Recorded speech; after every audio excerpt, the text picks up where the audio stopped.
Fluid అంటే పరిస్థితులకు తగ్గట్టు పాదరసం లాగా పరిస్థితులకు తగ్గట్టు టైంకి తగ్గట్టు ఎవరెవరిని కలుపుకోవాలి, ఎవరెవరిని కొంచెం దూరంగా ఉండాలి, అంటే పట్టు వెడుపులు ఎక్కడెక్కడ ఉండాలి సిచ్యువేషన్ కి తగ్గట్టు. అంటే చూడండి, కొంతమంది ఉంటారు, ఇప్పుడు నాకు ఉన్న ప్రిన్సిపల్స్, నేను పట్టుకున్న కుందేలుకి 4 కాళ్ళు, అలాంటి ఐడియాలజీ కాదు, 3 కాళ్ళు, సారీ. సో అలాంటి ఐడియాలజీ కాకుండా he is very flexible in his thinking and ప్రతిదీ. ఎవరితో రిలేషన్షిప్స్ ఉండాలి, he is very goal oriented. ఆయన వెళ్తున్న దారిలో ఎలా ఉండాలి, ఎలా ఉండకూడదు అని ఆయన అప్పటికప్పుడు సిచ్యుయేషన్ కి తగ్గట్టు ఆయన నడుచుకుంటూ ఉంటారు. కాబట్టి I think that is the secret Mantra of Chandrababu Naidu గారు. అండ్ కంటింజెన్సీ అప్రోచ్ అంటాం రెండోది. సో కంటింజెన్సీ అప్రోచ్ కి సిచ్యుయేషనల్ అప్రోచ్ కి తేడా ఏంటంటే, కంటింజెన్సీ అంటే వెన్ ఎవర్ ఏదైనా ప్రాబ్లం వచ్చినప్పుడు ప్రాబ్లమ్ ని చూసి అట్లా ప్రాబ్లమ్ ని అనలైజ్ చేయడం కాకుండా, ఇప్పుడు ఒక ప్రాబ్లం వచ్చింది, ఈ పర్టికులర్ ఫేజ్ లో ఒక ప్రాబ్లం వచ్చింది, దాన్ని సొల్యూషన్ ఓరియంటెడ్ గా చేద్దాం, టైం కి తగ్గట్టు మూవ్ అవుదాం. సో ఎప్పటికప్పుడు కొత్త ప్రాబ్లమ్స్ వస్తూ ఉంటాయి. ఇప్పుడు 5 ఏళ్ల ముందు వచ్చిన ప్రాబ్లము ఇప్పుడు రాదు, మళ్ళీ ఒక 10 ఏళ్ళ తర్వాత ఇదే ప్రాబ్లం రాదు. సో కొత్త ప్రాబ్లమ్స్ కి కొత్త solutions with new relations. He has lot of introspection and self reflection. అంటే రాజకీయాల్లో కొత్త కొత్త రిలేషన్స్, కొత్త కొత్త ప్రాబ్లమ్స్ అంటే యాడ్ అవుతూ ఉంటారు, అలాగే ప్రాబ్లమ్స్ కూడా కొత్త కొత్త వస్తూ ఉంటాయి. సో దాని మీద ఆయనకి ఆ పరిస్థితులకి తగ్గట్టు ఆయన వెంటనే స్పందిస్తూ ఉంటారు, అంతేనండి? అవునండి. అంటే ఒక విధంగా అనుకోవచ్చు మనం, అంటే చాలా కాన్షియస్గా ఉంటారని అనుకోవచ్చా అండి? అట్లా కూడా అనుకోవచ్చా? కాన్షియస్గా ఉంటారు. కాన్షియస్ అంటే not two conscious but enough. Alertness అంటారు చూసారా? Okay, alertness is very important. Alertness and spontaneity. ఎప్పుడు ఏ స్ట్రాటజీ వాడాలి. సో ఇప్పుడు ఈ స్ట్రాటజీ ఫెయిల్ అయిందంటే హోప్లెస్ గా ఉండిపోకుండా కొత్త స్ట్రాటజీస్ వెతుకుతూ ఉండాలి. సో కొంతమందికి నారా చంద్రబాబు నాయుడు గారికి డిఫరెన్స్ ఏంటంటే, ఇప్పుడు ఒక ఫెయిల్డ్ స్ట్రాటజీ ఉంటే option BC A plan fail అయితే ఇంకా మిగతా ఆల్ఫాబెట్స్ అన్ని ఉన్నాయంటారు. అలా ఆయన ప్రతి ఆప్షన్ ఎక్స్ప్లోర్ చేస్తారు. ఓకే, సో కలుపుకుంటారు. So no matter what happened in the past, ఏం జరిగినా సరే ఆయన గోల్ కొట్టాలంటే ఆయన కలుపుకుంటారు. Because lot of self reflection. Okay, అంటే ఆయన యాక్చువల్గా ఒక ప్రాబ్లం కోసం అంటే ఒక సొల్యూషన్ ఆలోచించినప్పుడే 2-3 సొల్యూషన్స్ పెట్టుకుంటారు. ఏ ప్లాన్, బి ప్లాన్, అలా అనుకోవచ్చా అండి? ABC అని ఒకటి కాకపోతే ఇంకో దానికి షిఫ్ట్ అవుతారు. సో అలాంటి దాన్ని, అంటే ఆ మెంటాలిటీని ఎలా చూస్తారండి సైకాలజీలోని? యాక్చువల్లీ చెప్పాలంటే situational approach is one of the best approaches అంటాం. ఓకే, ఎందుకంటే మనిషి అనేవాళ్ళు పరిస్థితుల్ని బట్టి, ఇప్పుడు పాలిటిక్స్లో ఎస్పెషలీ ఉన్నవాళ్ళు మనుషుల తాలూకా నీడ్స్కి, ఫర్ ఎగ్జాంపుల్ జనాల తాలూకా బాధల్ని they have to take in to consideration. For example ఇప్పుడు రకరకాల స్కీమ్స్ ఉన్నాయి. సో ఏ టైంలో ఏ పరిస్థితుల్లో జనాలకి ఏ నీడ్ ఉన్నది, ఒక్కొక్కసారి they need food, schooling, proper water, లేదా ఎలక్ట్రిసిటీయా, లేదా భూమా, ఇట్లా రకరకాల నీడ్స్ ఉంటాయి. సో ఆ నీడ్స్ని వీళ్ళు అనలైజ్ చేసుకుని దానికి కరెక్ట్గా వీళ్ళు ఇప్పుడు ఏముందో, ఇంతకు ముందు ఏముందో, ల్యాగ్ కాదు, ఏదైతే స్కేర్సిటీ ఉందో, ఏదైతే ప్రజలకి న్యాయం జరగట్లేదో అక్కడ గ్యాప్ ని తీసుకుని ఆయన అక్కడ కొత్త స్ట్రాటజీస్, అసలు ఏం చెయ్యాలి, అసలు జనాల్ని ఎలాగా వాళ్ళ నీడ్ ని సాటిస్ఫై చేయాలి అనేది I think he will check and recheck. ఈ ప్రాసెస్ లో ఆయన ఏంటంటే he will take each and every one's opinions. అంటే ఈయన ఒక పరిధి పెట్టేసుకుని ఆయన చుట్టూ ఒక బౌండరీ క్రియేట్ చేసుకుని కాకుండా, ఇప్పుడు సమ్ ఎక్స్ పర్సన్ వచ్చి ఒక కొత్త వ్యూ చెప్పారు అనుకోండి, హీఈస్ ఓపెన్. ఇప్పుడు ఓపెన్ మైండెడ్నెస్ అంటారు చూసారా, నేనైతే ఆయన అలాగే చూస్తాను. హీఈస్ ఓపెన్ అంటే ఇప్పుడు ఒక కొత్త ఐడియా చెప్తే ఇది నాకు ప్రతికూలంగా ఉంది అని కాకుండా, ఓకే ఇది మీ వ్యూ, ఇందులో కూడా నిజం ఉందేమో, రేషనల్ గా తీసుకుందాం, ఎందుకు ఏంటి ఎలా అది మనకు పనికొస్తుందేమో. సో ప్రతి వాళ్ళ ఈయన బౌండరీ క్రియేట్ చేయకుండా ప్రతి వాళ్ళ తాలూకా వ్యూస్, ప్రతి వాళ్ళ తాలూకా ఒపీనియన్స్ తీసుకుని ఈయన సెల్ఫ్ రిఫ్లెక్ట్ చేసుకుని అది మనకి ఎలా అన్వయించుకోవచ్చు, మనము విజయం వైపు ఎలా వెళ్ళొచ్చు, ఇవన్నీ తీసుకొని అనేది చేయడం వల్ల ఆయన ఈరోజు గెలిచారని నా perception. And I think he very much succeeded in that. Open mindedness అంటే ప్రతికూల పరిస్థితుల్ని లేకపోతే ప్రతికూలంగా ఉండే ఐడియాస్ని కూడా తనకు అనుకూలంగా మార్చుకుంటూ తనకు అనుకూలంగా ముందుకు వెళ్ళేటట్టు చేసుకోవడం అనేది ఆయనలో మెయిన్గా ఉందని అనుకోవచ్చా అండి? అంటే మీరు చెప్పిన దాన్ని బట్టి నాకు అర్థమైంది. Yeah, it is correct. But small correction ఏంటంటే యాక్సెప్టెన్స్ అండి. Okay, acceptance is very important. Okay, ఇప్పుడు నాలో ఒక ఫ్లా ఉంది, ఏదో సంథింగ్ మాట్లాడినప్పుడు ఏదో సమ్ ఫ్లా ఉంది, తప్పు ఉంది విధానంలో, లేదా మీరు యాంకరింగ్ చేసేటప్పుడు మీలో ఏదో తప్పు ఉంది, కెమెరా సెట్ చేసినప్పుడు దానిలో ఏదో తప్పు ఉంది. సో అది నిజంగా తప్పు ఉందా లేదా ఫస్ట్ ఆఫ్ ఆల్ యాక్సెప్ట్ చేయాలి. ఫస్ట్ ఆఫ్ ఆల్ ఉందా లేదా తెలుసుకోవడం వెరీ ఇంపార్టెంట్. ఉందా లేదా ఊరికేనే మన్ని పులింగ్ ఆర్ లెగ్. ఓకే. రెండో విషయం ఏంటంటే నిజంగా ఉంది. Okay, constructive criticism.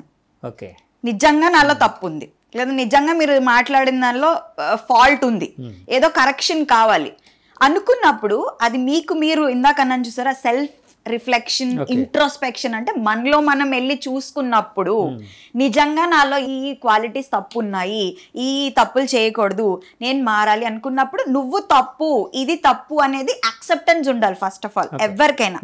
దాని నుంచే పరివర్తన వస్తుంది. I think he's very very very generous that ఆయన అది యాక్సెప్ట్ చేసి ఆయనలో ఏమైనా ఇంతకు ముందు హెచ్చు తగ్గులున్నా, తప్పు అనను హెచ్చు తగ్గులున్నా ఆయన అది యాక్సెప్ట్ చేసుకొని ఆయన కొత్త కొత్త విధానాల్ని అన్వయించుకుంటారు ఓపెన్గా ఉండి. I think that is how I will put it. అంటే ఒక విజయం సాధించే మనిషికి తనలో ఉండే లోటుపాట్లు కావచ్చు, తన చుట్టూ ఉండే పరిస్థితుల్లో ఉండే తప్పులు కావచ్చు, యాక్సెప్ట్ చేయడం, యాక్సెప్టెన్సీ అనేది తీసుకోగలగడం ఒక విజయానికి సాధనంగా ఉంటుందండి. To success self acceptance. Okay, then you choose ఏది కరెక్ట్, ఏది వ్యూస్ తీసుకో, దానిలో ఏది రేషనాలిటీ పెట్టుకో. రేషనాలిటీ అంటే ఎందుకు, ఏంటి, ఎలా. అంటే నేను చంద్రబాబు నాయుడు గారి కోసం చాలామంది చెప్తూ ఉంటారండి. అంటే మీరు చెప్పిన అంటే ఈ విధంగా ఎవరు చెప్పలేదు. సో కొత్త పద్ధతిలో అంటే ఆయన సైకాలజీ ఎట్లా ఉంటుంది, ఆయన ప్రిపరేషన్ ఎట్లా ఉంటుందో మాకైతే క్లియర్ కట్గా చెప్పారు. అట్లాగే నేను అనుకోవడం ఏంటంటే ఆయన తన బాడీని కూడా అంత ఒక టోన్డ్గా ఉంచుకోవడం. టోన్డ్గా మీన్స్ అంటే తన పరిస్థితులకి తగ్గట్టు తన అంటే చాలామంది 75 ఏళ్ల వయసులో ఆయన ఒక 25 ఏళ్ల యువకుడిలా పరిగెట్టాడు. ఆయన రోజుకి 3 సభలు చేయడం, జనాలతో మింగిల్ అవుతూ ఆ జనాల్ని లక్షలాది మంది ప్రజలతో ఇంటరాక్షన్ అవుతూ వాళ్ళకి ఉత్తేజం కలిగించేటట్టు తన విధానాలను చెప్తూ చేయడం అనేది చాలా హార్డ్ ప్రాసెస్. సో అలాంటిది ఆయన చేయగలిగారు కదండి. అంటే ఆ హెల్త్ పరంగా కూడా ఆయన తను తాను ఉంచుకోవడానికి సైకాలజీ అనేది పనికొచ్చిందని అనుకోవచ్చా అండి? డెఫినెట్లీ అండి. బట్ వినే ఉండుంటారు healthy mind healthy body, healthy body healthy mind. So రెండు ఇంటర్ రిలేటెడ్, రెండింటిని విడదీయలేం. ఇప్పుడు ఫిజికల్గా బాడీ ఎంత ఫిట్గా ఉంటే మైండ్ అంత ఫిట్గా ఉంటుంది, మైండ్ అంత ఫిట్గా ఉంటే బాడీ అంత ఫిట్గా ఉంటుంది. సో ఐ థింక్ ఇది డెఫినెట్లీ 100% ఫిజికల్లీ ఫిట్గా ఆ ఏజ్లో ఉంచుకోవడం అనేది వెరీ వెరీ ఇంపార్టెంట్. ఎందుకంటే మన మైండ్ క్లియర్గా ఉండాలంటే, ఇది బేసిక్ ఆఫ్ సైకాలజీ. మైండ్ క్లియర్గా ఉండాలంటే ఫస్ట్ బాడీ అనేది కరెక్ట్గా ఉండాలి. బాడీ ఎప్పుడు కరెక్ట్గా ఉంటుంది? When we are fit. ఫిట్ అంటే ఏదో సన్నగా అయిపోవాలని చెప్పట్లే, మనకి ఇనఫ్ స్టామినా ఉండి ఇనఫ్ ప్రాపర్ న్యూట్రిషన్ ఉంటేనే ఇది బాగా పనిచేస్తుంది, లాజిక్తో పనిచేస్తుంది. మనం చూసినట్లయితే చాలా మంది ప్రముఖ పొలిటీషియన్స్ ఇప్పుడు ఆ పొజిషన్లోనే ఎలా అన్నా చూసారంటే పాపులర్ పొలిటీషియన్స్ వీళ్ళంతా చేసే రోడ్ జర్నీస్ కానీ, నడవడం కానీ, వాళ్ళు the way they interact with people కానీ, అదే మనం చేస్తే కళ్ళు తిరిగి పడిపోతాం. అవసరమైతే హంగర్ స్ట్రైక్స్ కానీ, ఎన్ని హంగర్ స్ట్రైక్స్ చేశారండి ఫ్రీడమ్ రావడానికి, ఇన్ని లాస్ రావడానికి, ఇవన్నీ they did so much. So మీరు తీసుకున్నట్లయితే గాంధీ దగ్గర నుంచి ప్రతి వాళ్ళు they were very particular about their food. ఈ ఎనర్జీ లెవెల్స్ ఉండాలంటే body fitness. So it is very important. I think ఆ ఏజ్లో ఉండడం కూడా ఇట్ ఈస్ గ్రేట్. ఇప్పుడు మనం తీసుకున్నట్లయితే ఇది వచ్చింది కాబట్టి చెప్తున్నా, లోకేష్ గారిలో కూడా this so much of change, positive change. ఆయన చక్కగా తెలుగు మాట్లాడుతున్నారు, చాలా బాగా మాట్లాడుతున్నారు. ఇప్పుడు ఆయన బాడీ కూడా I think he has got fit enough now. So Lokesh గారు సైకాలజీ అంటే వచ్చింది కాబట్టి అడుగుతున్నాను. యాక్చువల్గా నేను ఇంకా వేరే దానికి షిఫ్ట్ అవుదాం అనుకున్నాను, మీరు లోకేష్ గారు అన్నారు కాబట్టి అడుగుతున్నాను. లోకేష్ గారు సైకాలజీని ఎనలైజ్ చేయాల్సి వస్తే ఏ విధంగా ఎనలైజ్ చేస్తారు ఒక సైకాలజిస్ట్గా? నేను యాక్చువల్లీ ఈ విషయంలో డీప్గా వెళ్ళాలనుకోలేదు, because I did not study him that much. నేను పర్టికులర్గా నేను అంత కాన్సన్ట్రేట్ చేసి అబ్జర్వ్ చేయలేదు. ఓకే. బట్ ఐ థింక్ ఇప్పుడు చూస్తుంటే కరెంట్ లోకేష్ గారిని చూస్తుంటే he has improved a lot, so much. And అదే ముఖ్యం అండి. ఇప్పుడు ఎలా వచ్చాము, ఎలా పుట్టాము అన్నది కాకుండా ఏది అవసరం నీకు పరిస్థితులకి, ఎలా ఉంటే నీకు విజయం వస్తుంది అనేది తీసుకున్నట్లయితే I think he has improved a lot, so much. And ఇంకా ఆయనకి స్కోప్ ఉంది, ఆయన ఇంకా ఇంప్రూవ్ అవుతారు, ఇంకా definitely I think he'll do so much good to the society. యాక్చువల్గా లోకేష్ గారి విషయం వచ్చింది కాబట్టి అంటూ ఉన్నాను. యాక్చువల్గా నేను చాలాసార్లు ఆయన స్పీచెస్ చూసినప్పుడు అందరివి చూస్తుంటాం, ఆయన కూడా చూస్తుంటాను కదండి. సో సమయస్ఫూర్తి అనేది చాలా ఎక్కువ కనిపిస్తుంది, టైం సెన్స్. సో ఎవరైనా ఏదైనా అడిగితే తనకు అనుకూలంగా మలుచుకోవడం, లేకపోతే తను చెప్పాలనుకున్న దాన్ని ఒక స్ట్రాంగ్ గా చెప్పడం, కాన్ఫిడెంట్ గా చెప్పడం.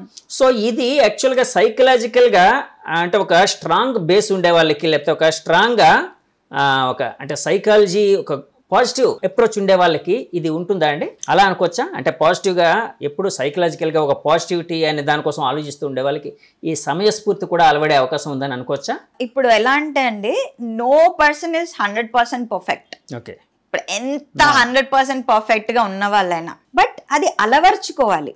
ఎవరికి ఏది డైరెక్ట్ గా పుట్టుకతో రాదు. మీరు అన్నదే నేనేమంటున్నానంటే, ఇలా ఉన్న వాళ్ళకి ఇలాంటి క్వాలిటీస్ వస్తాయా, అలా ఉన్న వాళ్ళకి ఇలాంటి క్వాలిటీస్ వస్తాయి అనేది ఎక్కడ సైంటిఫిక్ రీసెర్చ్ లేదు.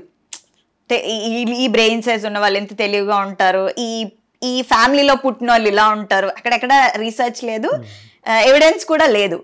బట్ సైంటిఫిక్ ఎవిడెన్స్ లేదు. బట్ ఏంటంటే పరిస్థితులను బట్టి వాళ్ళు ఎంతవరకు తీసుకున్నారనే దాన్ని బట్టి ద రెడీనెస్ టు చేంజ్ అంటాం. ఇప్పుడు no matter what family are born in, ఏ ఫ్యామిలీలో పుట్టినా, నువ్వు ఎంత పొలిటికలీ సరౌండెడ్ అయినా, ఎంత ఇంటెలెక్చువల్స్ తో సరౌండెడ్ అయినా, మీ మైండ్ దానికి ఓపెన్ గా లేదనుకోండి, మీకు ఇంట్రెస్ట్ లేదు, మైండ్ ఓపెన్ గా లేదు, అలాంటప్పుడు డమ్ గానే ఉంటారు. నేను అంటుంది అదే అండి. యాక్చువల్గా సైకలాజికల్గా అతనికి ఆ పాజిటివిటీ మీద ఒక అప్రోచ్ ఉండడం, అంటే ఎవరికైనా అలాంటి వాళ్ళకి సమయస్ఫూర్తి అనేది కూడా ఎక్కువ ఉండే అవకాశం ఉంటుంది కదా. అంటే ప్రతి విషయాన్ని తనకు అనుకూలంగా మలుచుకోవడం, లేకపోతే తను చెప్పదలుచుకుందని చెప్పడం, అంతే కదండి. అవును, ఆయనకి స్పాంటేనిటీ ఉంది, డెవలప్ అయింది ఈ మధ్య చాలా ఎక్కువగా. సో ఆయన ఏంటంటే I think he acquired all these qualities with practice and వాళ్ళ ఫాదర్ ఫుడ్ స్టెప్స్ నుంచి ఆయన చాలా నేర్చుకున్నారని కూడా మనం చెప్పొచ్చు. మనం చంద్రబాబు నాయుడు గారి గురించి మాట్లాడుకోవాలంటే కన్సిస్టెన్సీ అండి, కన్సిస్టెన్సీ, పెర్సెవరెన్స్. ఏంటంటే ప్రతిదానికి తట్టుకుని హోప్లెస్నెస్ లోకి వెళ్ళిపోకుండా, అంటే ఓడిపోయాం ఏమవుతుంది అలా కాకుండా, నిరాశ నిస్పృహ లేకుండా ఆయన, నాకు తెలిసి ఇప్పుడు మీరు టైమ్ సెన్స్ అంటున్నా, లేదా ఈ స్పాంటేనిటీ అంటున్నా, నాకు తెలిసి ఆయన చంద్రబాబు నాయుడు గారి నుంచి చాలా ఆయన నేర్చుకున్నారు, ఇంకా నేర్చుకుంటున్నారు. Now he has become an individual with lot of courage. అంటే చంద్రబాబు నాయుడు గారి కోసం చాలా బాగా చెప్పారు. అలాగే జగన్ గారి సైకాలజీ కోసం చెప్పాల్సి వస్తే, అంటే ఆయన్ని మీరు స్టడీ చేసి ఉన్నారండి, స్టడీ చేసి ఉన్నారు కదా, సో చెప్పాల్సి వస్తే ఏ విధంగా మీరు ఆయన సైకాలజీ కోసం చెప్తారు? స్టడీ చేయడం అంటే నేను కూడా మామూలుగా ఒక రెస్పాన్సిబుల్ సిటిజన్ గా ఆయన్ని ఆన్ స్క్రీన్ చూసాను, ఆయన ఏమేమి చేశారో అబ్జర్వ్ చేశాను, దాన్ని బట్టే నేను చెప్పగలను. మనకు పర్సనల్ గా ఆయనకు తెలియదు కదా. సో జగన్ గారు ఏంటంటే ఆయనకి రివర్స్ స్పాట్లైట్ ఎఫెక్ట్ అని అంటాం. బేసిక్లీ స్పాట్లైట్ ఎఫెక్ట్, ఓకే, సైకాలజీలో స్పాట్లైట్ ఎఫెక్ట్ అని ఒక కాన్సెప్ట్ ఉంది. ఓకే. సో ఈ స్పాట్లైట్ ఎఫెక్ట్ అంటే ఏంటంటే, మామూలుగా మనం ఉన్నాం అనుకోండి, ఎవరైనా ఒక పర్సన్, అది సెలబ్రిటీ అవ్వచ్చు, నాన్ సెలబ్రిటీ అవ్వచ్చు, మనకి ఎలా అనిపిస్తుంది అంటే ఒక పబ్లిక్ లోకి వెళ్ళినప్పుడు, లేదా ఒక ఏదైనా రిప్రజెంట్ చేస్తున్నప్పుడు, ఒక పొలిటికల్ పార్టీనో సంథింగ్ ఏదైనా రిప్రజెంట్ చేస్తున్నప్పుడు అందరూ మన్నే అబ్జర్వ్ చేస్తున్నారు, అందరికి మన తప్పులు కనబడుతున్నాయి. మనకి నిజానికి అది చిన్న ఫ్లా అయ్యి ఉండొచ్చు, కానీ నా డ్రెస్ బాగాలేదు, లేదా నేను ఏదో మాట్లాడుతున్న బాగాలేదు, నేను చేసింది బాగాలేదు, ఆ తప్పు భూతద్దంలో చూస్తామా, పక్క వాళ్ళు మన తప్పుల్ని భూతద్దంలో చూస్తున్నారు అని అనుకుంటాం, ఏమో అని అనుకుంటాం. దాన్ని స్పాట్ లైట్ ఎఫెక్ట్ అంటారు. అంటే స్పాట్ లైట్ అంటే ఏదో పక్క వాళ్ళు మన తప్పుల్ని ఒక స్పాట్ లైట్ వేసి, చూసారా స్పాట్ లైట్ అంటారు సినిమాలో, అట్లా స్పాట్ లైట్ వేసి చూస్తున్నారు అన్నట్టు ఫీలింగ్ వస్తుంది. That is spot light effect. అదొక మానసికమైన వ్యాధి అండి? వ్యాధి కాదు, ఇట్స్ జస్ట్ చాలా మందికి ఉంటుంది, జస్ట్ అన్ ఎక్స్పీరియన్స్, ఫినామినా అని చెప్పొచ్చు. చాలా మందికి ఉంటుంది, మనలో కూడా ఉండదు. మన తప్పులు చూసేస్తారు, మనం ఏమైనా తప్పు మాట్లాడితే తెలిసిపోద్ది అని ఎక్కువగా అనుకుంటాం, అది నార్మల్. మనకి ఇప్పుడు జగన్ గారి విషయంలో తీసుకున్నట్లయితే రివర్స్ స్పాట్ లైట్ అంటే ఏంటి, నాలో ఏం తప్పులు లేవు, అసలు ఎవరు నన్ను పర్ఫెక్ట్ గానే చూస్తారు. సో స్పాట్ లైట్ ఎఫెక్ట్ అంటే నా తప్పులు ఎవరు తెలిసిపోతే అనుకోవడం. రివర్స్ స్పాట్ లైట్ ఎఫెక్ట్ అంటే కంప్లీట్లీ ఆపోజిట్, నాకేం తప్పులు లేవు, నేను అంత పర్ఫెక్ట్ గా ఉన్నాను. Because he is only surrounded by a very limited number of people. చాలా తక్కువ మందిని ఆయన కాన్ఫిడెన్స్ లోకి తీసుకుంటారు నాకు తెలిసి. ఆయన చుట్టూ ఎవరైతే ఉన్నారో ఓన్లీ వాళ్ళ తాలూకా ఐడియాస్ కానీ వాళ్ళ తాలూకా స్ట్రాటజీస్ కానీ. బికాస్ ఇక్కడ మీరు తీసుకున్నట్లయితే ఏదైనా ఒక స్ట్రాటజీ ఫెయిల్ అయింది అనుకోండి, ఇంకా కొంతమంది వాళ్ళ సర్కిల్ కాకుండా కొత్త కొత్త ఒపీనియన్స్, మనం ఇందాక మాట్లాడుకున్నట్టు కొత్త కొత్త ఒపీనియన్స్, కొత్త కొత్త పర్స్పెక్టివ్స్, ఏ ప్లాన్ బి సి ఫెయిల్ అయిపోతే మిగతా ఆల్ఫాబెట్స్ అన్ని ఉన్నట్టు ఆయన అట్లా ఎక్స్ప్లోర్ చేయకపోవడం వల్ల కూడా I think that is one of the drawbacks of Jaganmohan Reddy గారు that happened this time. So అంటే జగన్ గారిని కూడా చాలాసార్లు చెప్పేటప్పుడు, అంటే చాలా మంది చూసినప్పుడు, అంటే అభిమానులుగా మామూలు పర్సన్సా, అంటే న్యూట్రల్గా ఉండే పర్సన్స్ అనేది పక్కన పెడితే ఆయన ఫైటింగ్ స్పిరిట్ అనేది కూడా చాలా గొప్పగా ఉండేది. ఎందుకంటే పార్టీ పెట్టి ఒక 12-15 సంథింగ్ ఏదో ఎంత అయింది, అప్పటి నుంచి ఆయన పార్టీని నడుపుతూ ఒక పాదయాత్ర అనేది ఒకటి మొదలుపెట్టి, తర్వాత జనంలోకి మమేకం అయ్యి జనాల కాన్ఫిడెన్స్ తన మీద వచ్చేటట్టు చేసుకొని, సో ఒక్క ఛాన్స్ ఇంకోటి అంటే జనాలకి అతని మీద నమ్మకం కలిగేటట్టు చేయించుకోగలిగారు, అంటే ఒక పొలిటీషియన్గా. సో ఆ స్పిరిట్ అనేది, ఆ మొండి పట్టుదల, కొంతమంది మొండి పట్టుదల అంటారు, మొండితనం అంటారు, అలాంటిది చూస్తూ ఉంటే ఒక సైకలాజికల్గా అతను చాలా స్ట్రాంగ్గా ఉన్నారు అన్నట్టు కూడా అనిపిస్తూ ఉంటుంది. అలాగే ఏమైనా అనుకోవచ్చా అండి? డెఫినెట్లీ అండి, he's definitely a strong leader, with a very strong mindset. ఎందుకంటే జైల్లో ఉన్నారు, బయటకు వచ్చారు, ఎప్పుడు కూడా ఆ మైండ్ సెట్, ఆ మొమెంటము, ఆ స్పీడ్, ఆ జనాల్లోకి దూసుకెళ్లడం అనేది చాలా బాగుంది. Social engineering